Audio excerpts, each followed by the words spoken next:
नमस्कार मित्रांनो, microbiology in Marathi या चॅनलमध्ये आपले स्वागत आहे. तर या व्हिडिओमध्ये आपण biological response modifier for the autoimmune disease हा आपण पॉईंट डिस्कस करणार आहोत. तसंच या पॉईंटच्या नोट्स मी ऑलरेडी टेलिग्राम चॅनलवरती अपलोड केलेल्या आहेत. जर तुम्हाला त्या नोट्स पाहिजे असेल तर डिस्क्रिप्शनमधून लिंक दिलेली आहे, तुम्ही त्या नोट्स प्रिफर करू शकतात. तर चला तुम्हाला व्हिडिओ सुरुवात करूया. बायोलॉजिकल रिस्पॉन्स मॉडिफायर म्हणजे काय असतं? एक क्लास ऑफ ड्रग असतात जे की जे आपले इम्युन सिस्टम असते त्याच्यात इंटरॅक्शन घडून आणतात, जेणेकरून जे काही ऑटोइम्युन डिसीजच्या अगेन्स्ट ते आपण वापरू शकतो. तसंच जे काही आपण मागच्या व्हिडिओमध्ये कॅन्सरच्या विरुद्ध जे काही BRM आहे ते कसं यूज केलं जातं ते आपण डिस्कस केलं आहे. तर ऑटोइम्युन डिसीजच्या अगेन्स्टसुद्धा जे काही BRM आहे ते वापरलं जातं, जेणेकरून जो मिसगायडेड जो काही इम्युन रिस्पॉन्स असेल किंवा जो एक्सेसिव्ह अमाऊंटमध्ये जो इम्युन रिस्पॉन्स जनरेट होतो आहे, जो की हेल्दी टिश्यूला डॅमेज करतो आहे, त्या इम्युन रिस्पॉन्सला सप्रेस करण्यासाठी जे काही BRM आहे ते मेनली वापरले जातात. तर त्याचे दोन मेन टाईप पडतात. पहिला आहे इम्युनोसर्पेसंट्स आणि दुसरा आहे इम्युनोमॉड्युलेटर. जो पहिला जो आहे तो जो डायरेक्टली इम्युनो सिस्टम म्हणजे जे काही आहे त्याला सप्रेस करण्यासाठी वापरला जातो, जेणेकरून त्याची जी रेंज आहे ती पूर्णपणे जे काही ऑटोइम्युन डिसीज वगैरे आहे त्याच्यावर आपण वापरू शकतो किंवा तो इफेक्ट होऊ शकतो त्याच्यावरती. आणि ज्यावेळेस वेगवेगळे जे काही आपण इम्युनोसर्पेसंट्स हे एकत्र करून जर त्या ऑटोइम्युन डिसीजच्या अगेन्स्ट जर आपण वापरले तर ती आपले जे सेल असतील ते सेल एक नवीन सेल प्रोड्यूस करतील, जेणेकरून किंवा जे आपण इम्युनोसर्पेसंट्स टाकतो आहे तर ते डायरेक्ट टार्गेटेड सेलला जाऊन अटॅक करतील आणि जेणेकरून जे काही ऑटोइम्युन डिसीज होणारे जे काही सेल असतील किंवा जी डॅमेज झालेली सेल असेल तिला पूर्णपणे डिस्ट्रक्शन करण्यासाठी वापरलं जातं. जसं दुसरं आहे immunomodulator. This drug target the specific part of immune system that involve in the autoimmune process. आणि हा जो ड्रग आहे इम्युनोमॉड्युलेटर तो डायरेक्टली जे काही इम्युन सिस्टम आहे त्याच्यावरती अटॅक करतो जिथे जे की ऑटोइम्युन रिस्पॉन्स किंवा प्रोसेस हा जनरेट होत आहे. This make them more specific than the immunosuppressants and may leads to the fewer side effect. आणि हे मोर स्पेसिफिक किंवा मोर इफेक्टिव्ह ते जाणवलं जातं, जेणेकरून जे काही इम्युनोसर्पेसंट्स आहे त्याच्यापेक्षा जास्त इफेक्टिव्ह आपल्याला जात होतं. तसंच जर आपण पाहिलं तर याचे थोडेफार साईड इफेक्टसुद्धा जाणून येतात. Example of a targeted immunomodulator include the TNF-alpha inhibitors such as the adalimumab, Intercepts and interleukin-1 inhibitor such as Anicra.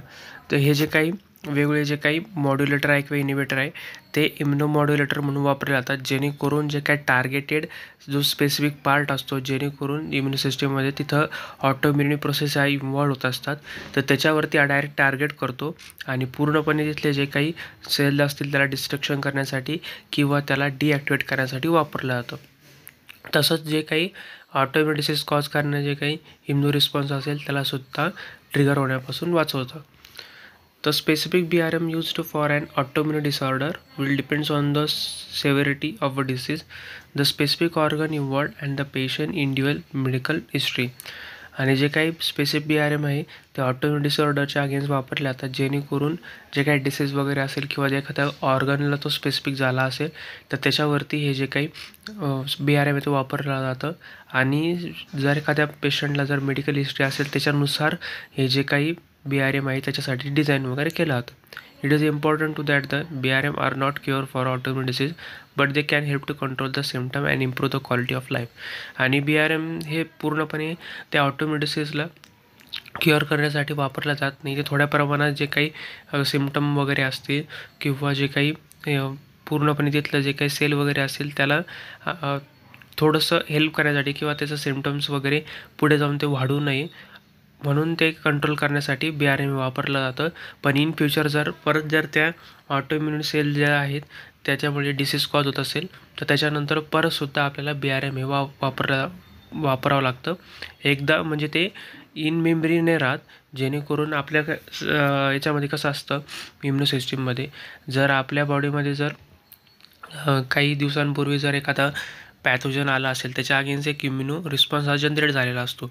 जर इन फ्युचरमध्ये परत जर तो आपल्या बॉडीमध्ये आला तर त्याच्या अगेन्स्ट आपली लगेच जी काही बॉडी असेल ती लगेच त्याच्यावरती ॲक्शन घेते. पण याच्यावरती तसं नाही की तो फक्त ते जे काही सिम्पटम वगैरे असेल त्याला कंट्रोल करण्यासाठी वापरला जातो. जर इन फ्युचर परत जर तो डिसीज कॉज झाला तर त्याच्या अगेन्स्ट परत अजून BRM हे वापरले जातात. तर हे झालं स्पेसिफिक BRMचं जे काही ऑटोइम्युन डिसऑर्डरवरती त्याला रिक्वायरमेंट काय आहे, जे काही पेशंटची मेडिकल हिस्ट्री आहे, तसंच कोणत्या ऑर्गनवरती झालं आहे आणि कुठे झालेलं आहे त्याच्यावरती डिपेंड असतं हे ऑटोइम्युनिटी BRM वापरणं. तर BRM हे खूप एक्सपेन्सिव्ह आहे. तसंच जे काही पेशंटवरती हे डिपेंड असतं खूप मोठ्या प्रमाणामध्ये, जेणेकरून त्याचं वर्किंग हे नीट होऊ शकेल.